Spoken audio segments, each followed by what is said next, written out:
Hey guys, welcome back. It's Bobby and Matt. We're here for another BroView. This time we got a Mazda CX5, the 2016 version. Just a little bit to start out. This has a 2.5 liter 4-cylinder motor with 184 horsepower and 185 foot-pounds of torque. You couple that with the sport mode with the 6-speed transmission, automatic, and you kind of got a decent little car here. What else do we got though? Yeah, man. I mean, it will get up and go when it needs to. So you got the LED headlights and fog lights. And again, this is an all-wheel drive vehicle, so it's going to be great, especially up here in the Northeast for those winters.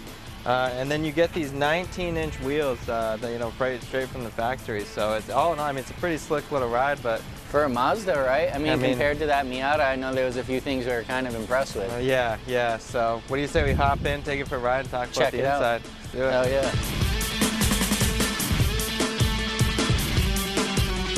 All right, here we go, buddy. Let's do it, man. I mean, so far, I mean, I'm comfortable as all hell, I can tell you that. Yeah, I'm liking it. And again, Mazda 2016 Mazda CX5 with the Sky Active technology, which I assume is like a variable valve.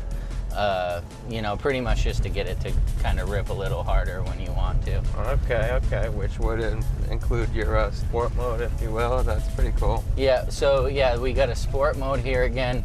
We're all-wheel drive, we got a little bit more traction and power being put to the ground on all 4 wheels. But let's try out the old sport mode real quick. Let's pop see, her in, man. What is sport mode? So, how sporty can we get? Yeah, here we go. Let's get sporty. You ready? Ready.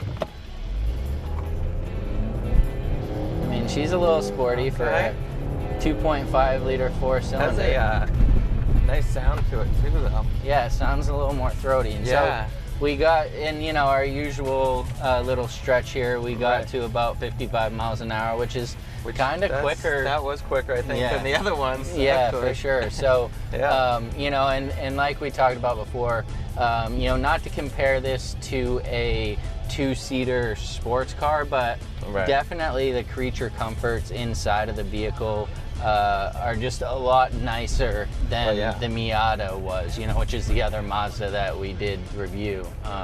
And the big thing I noticed was just that here we got XM and the Miata we didn't. That's right. Not to mention the heated seats, the dual climate control, all of the on the steering wheel controls, just lane assist, parking assist, everything is just kind of there, which, as we said, this is, more of the family vehicle where you would need some of that stuff. Built more for comfort and as opposed to, like you said, the sporty little Miata. But like you said, you got controls on the wheels, on the, up here on your heads-up display, not heads-up display, but on your, this big screen here. But you also have a bunch of controls right down here. Yeah, the volume. I didn't even notice that. That's pretty cool. I didn't notice that either. That's pretty good.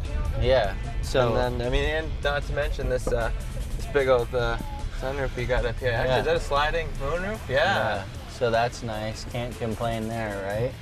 That's awesome. Yeah, got so the options are all there. You got the HUD on I think they call it a HUD, but the different things on your mirror, so it automatically dims, and then you got all your garage door openers and whatnot. I mean, really, I would put this definitely side by side with that Buick.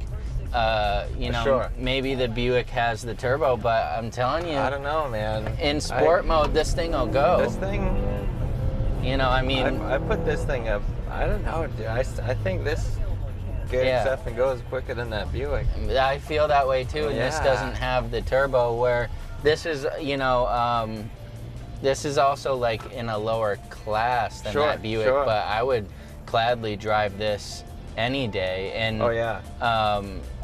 this I think is what people consider a crossover. It's not quite an SUV, but it's not a car either. It's not just a hatchback car, right. It is in that that crossover category, which a lot more cars are becoming in that category these days. And the all-wheel drive, though, that's pretty clutch as far as Oh yeah, for sure. You know, the vehicle. I think this is if this was a front-wheel drive vehicle, I probably wouldn't be into it, because then it's really just another run-of-the-mill, Right. you know, Right. front-wheel drive car.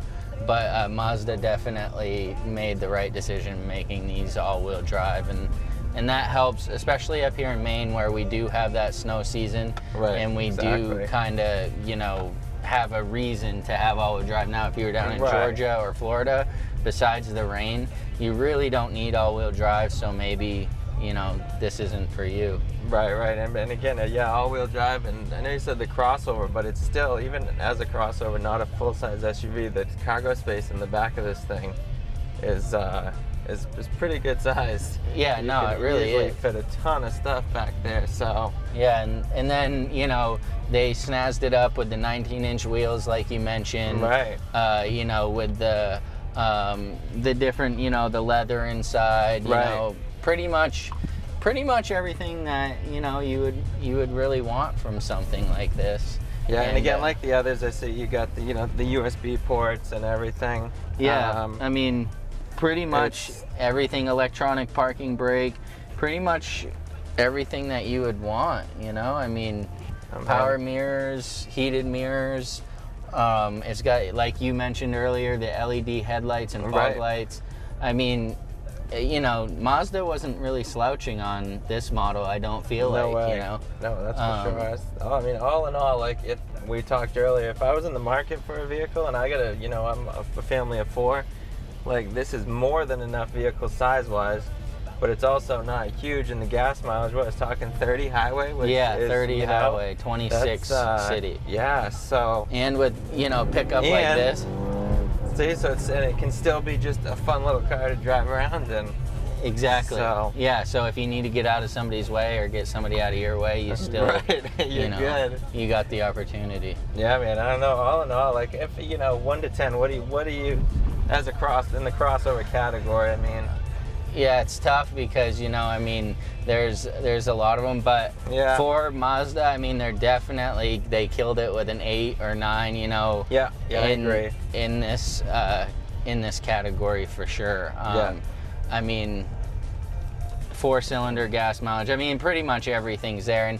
And again, maybe this isn't, you know, the bro's first choice, you know, but this is something that, you know, you're not trying to bring your GTR out in the rain. You're not trying to drive it in the winter. Exactly. You're not trying, you know, for all of these, you know, different seasons that, especially up here in Maine, we have. This is a decent car for a bro to drive, daily, you know, to beat on, to get your gas out of, you know, instead of, do you really want to be driving your nice car in the winter? Right, exactly. No, probably not here, man. No, so this is probably it. I would probably do this myself. I love it. Hell yeah. Let's give it some again, because that's fun. Let's do it. Get it. Yeah, she's going. Yeah, that's good, man. Woo. Sweet. And the stop. She stops. Wow, it did stop. Hell yeah. Nice, dude. This is where we stop. Right? All right, bro.